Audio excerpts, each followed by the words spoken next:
नमस्कार दोस्तों, हमारे YouTube चैनल में आपका स्वागत है। इस वीडियो में हम बात करेंगे एएसएम लिस्ट के बारे में। आज एएसएम लिस्ट से कई कंपनियों को बाहर किया गया है और कुछ कंपनियों को इसमें डाला भी गया है।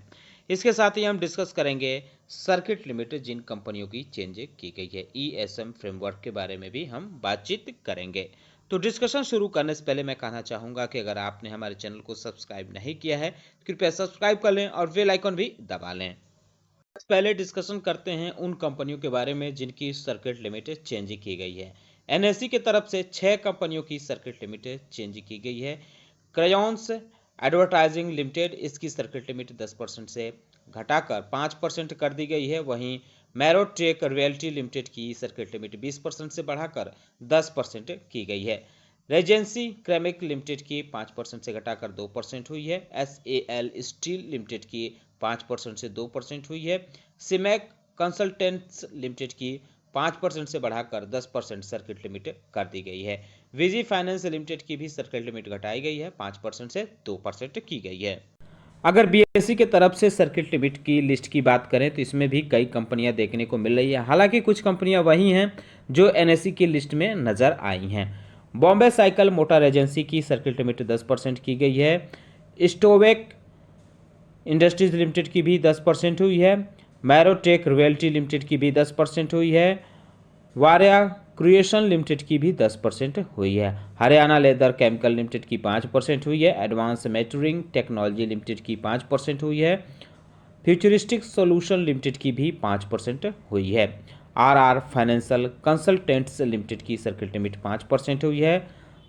तुलसियान एनईसी लिमिटेड की भी सर्किट लिमिट 5% की गई है। सिमैक कंसल्टेंट्स लिमिटेड की 10% हुई है। फाल्कॉन कॉन्सेप्ट्स लिमिटेड की 10% हुई है। जी लिमिटेड की 2% हुई है। ज्योति लिमिटेड की 2% हुई है। रेजेंसी क्रेमिक की हम बात कर ही चुके हैं, 2% हुई है।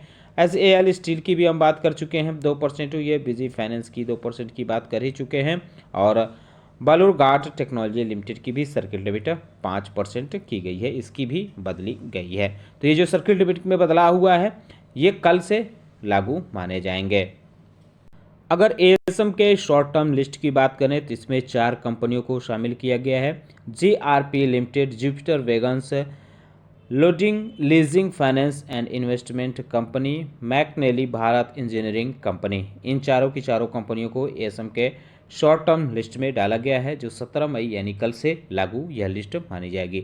वहीं 17 कंपनियों को कुल इसमें से बाहर भी किया गया है। हालांकि कुछ कंपनियां ऐसी हैं जिनको दूसरे फ्रेमवर्क में डाला गया है। एडीसी इंडिया कम्युनिकेशन लिमिटेड को एएसएम के शॉर्ट टर्म लिस्ट से बाहर किया गया है। ऑटोमोटिव स्टैंपिंग्स एंड असेंबल्स लिमिटेड की भी बाहर की गई है। बिलविन इंडस्ट्रीज लिमिटेड को एएसएम के शॉर्ट टर्म लिस्ट से बाहर किया गया है, लेकिन इसके नाम के सामने आप देख सकते हैं @ का सिंबल बना हुआ है, यानी इसको दूसरे फ्रेमवर्क में डाला गया है। डेनिस कैम लैब लिमिटेड को भी एएसएम के शॉर्ट टर्म लिस्ट से बाहर किया गया है। Gujarat Poly Electronics Limited, Indo City Infotech Limited, Indo Star Capital Finance, I Street Network Limited, इन कंपनियों को भी एएसएम के शॉर्ट टर्म लिस्ट से बाहर किया गया है।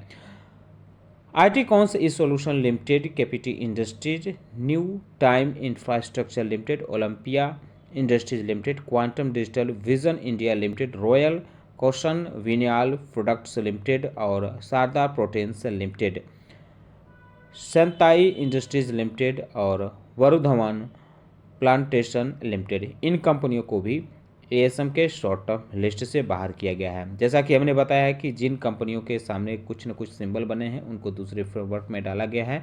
तो जिस कंपनी के नाम के आगे सिंगल स्टार लगा है उसको एएसएम के लॉन्ग टर्म लिस्ट में डाल दिया गया है, और जिसके नाम के आगे @ का सिंबल है उसको एसएमई स्क्रिप्ट में शिफ्ट किया गया है। हैच के सिंबल वाले शेयर को जीएसएम फ्रेमवर्क में डाला गया है। तो एएसएम के लॉन्ग टर्म लिस्ट की बात करें तो इसमें 2 कंपनियों को शामिल किया गया है।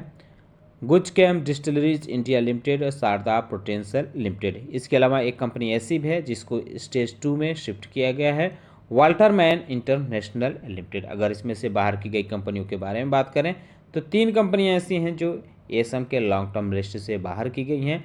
DSJ Keep Learning limited, एफजीपी limited और करण वो सील लिमिटेड, इन तीनों कंपनियों को एएसएम के लॉन्ग टर्म लिस्ट से बाहर तो कर दिया गया है, लेकिन दूसरे फ्रेमवर्क में डाला गया है। जैसे जिन 2 कंपनियों के सामने हैज़ का सिंबल बना है उनको एएसएम के लॉन्ग टर्म लिस्ट से निकालकर जीएसएम फ्रेमवर्क में डाला गया है, और एंड का सिंबल जिसके सामने बना है उसको एएसएम के लॉन्ग टर्म लिस्ट से निकालकर आईबीसी फ्रेमवर्क में शिफ्ट किया गया है।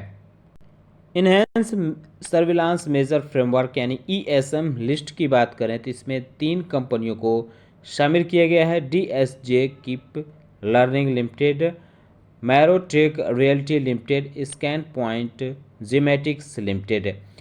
कुछ कंपनियां ऐसी हैं, करीब 5 कंपनियां हैं जिनको हायर स्टेज में मूव किया गया है। Zee Limited, Jyoti Limited, Regency, Ceramics Limited, SAL Steel Limited और विजी फाइनेंशियल लिमिटेड। इन कंपनियों को हायर स्टेज में मूव किया गया है। वहीं किसी भी कंपनी को ईएसएम लिस्ट से बाहर नहीं किया गया है। तो जिन कंपनियों को ईएसएम लिस्ट में एक्शन हुआ है उनकी कार्रवाई जो है वो 17 मई यानी कल से लागू मानी जाएगी। वहीं एएसएम लिस्ट की जो भी कार्रवाई है वो भी 17 मई से लागू मानी जाएगी।